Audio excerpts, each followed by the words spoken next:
Durga cooperative bank ఎదుట డిపాజిట్దారులు ఆందోళన చేశారు. కాలపరిమితి అయిపోయినా సంవత్సరాలు గడుస్తున్నా డబ్బు చెల్లించడం లేదని, డబ్బులు ఇవ్వమని అడిగినా బ్యాంకు స్పందించడం లేదని ఆరోపించారు. అందుకే ఆందోళన చేపట్టామని డిపాజిట్దారులు తెలిపారు. వెంటనే కాలపరిమితి అయిపోయిన డిపాజిట్లు తిరిగి చెల్లించాలని డిమాండ్ చేశారు. దుర్గా కోఆపరేటివ్ బ్యాంక్ ఎదుట డిపాజిట్దారుల ఆందోళన చేపట్టారు. డిపాజిట్దారులకు సిపిఐ పార్టీ మద్దతు తెలిపింది. ఈ ఆందోళన కార్యక్రమంలో సిపిఐ నగర కార్యదర్శి జి కోటేశ్వరరావు పాల్గొని డిపాజిట్దారులకు న్యాయం చేయాలని అన్నారు. ఈ సందర్భంగా కోటేశ్వరరావు మాట్లాడుతూ కాలపరిమితి తీరిపోయిన డిపాజిట్దారులకు సొమ్ము చెల్లించకపోవడం దుర్మార్గపు చర్య అని అన్నారు.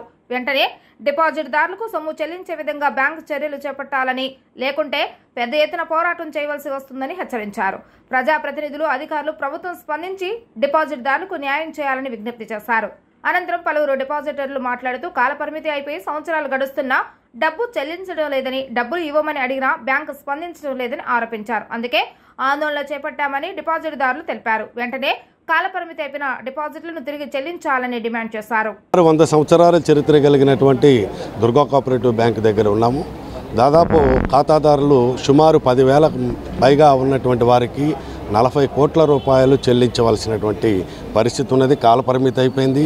డిపాజిట్స్ ఏదైతే డేట్ ఉందో డేట్ అంతా కూడా ల్యాప్సెస్ అయినా కూడా వాళ్ళకి చెల్లింపులు చెల్లించకపోవడంతో తీవ్రమైనటువంటి ఇబ్బందులు పడతా ఉన్నారు. వృద్ధాప్యం కొంతమంది పెళ్ళిళ్ళు చేసుకోవాలన్నా 2022 జూలై నుంచి ఇప్పటి వరకు కూడా చెల్లించకపోవడంతో తీవ్రమైనటువంటి ఇబ్బంది పడతా ఉన్నారు. దీనిపైన ముఖ్యంగా ఈ విజయవాడ నగరంలో 3 బ్రాంచెస్ ఉన్నాయి. 2 పాత బస్తీలో పశ్చిమ నియోజకవర్గంలో, 1 సెంట్రల్ నియోజకవర్గం సింగనగర్ ప్రాంతంలో, సత్యనారాయణపురం కూడా కలిపి 4 బ్రాంచెస్ ఉన్నాయి. ఈ 4 బ్రాంచెస్ ఎక్కడైతే ఉన్నాయో వారు శాసనసభ్యులుగా ఉన్నటువంటి సెంట్రల్ ఎమ్మెల్యే, అలాగే పశ్చిమ నియోజకవర్గం ఎమ్మెల్యే, ఎంపీ గారు దీనిపైన ప్రత్యేకమైనటువంటి శ్రద్ధ వహించి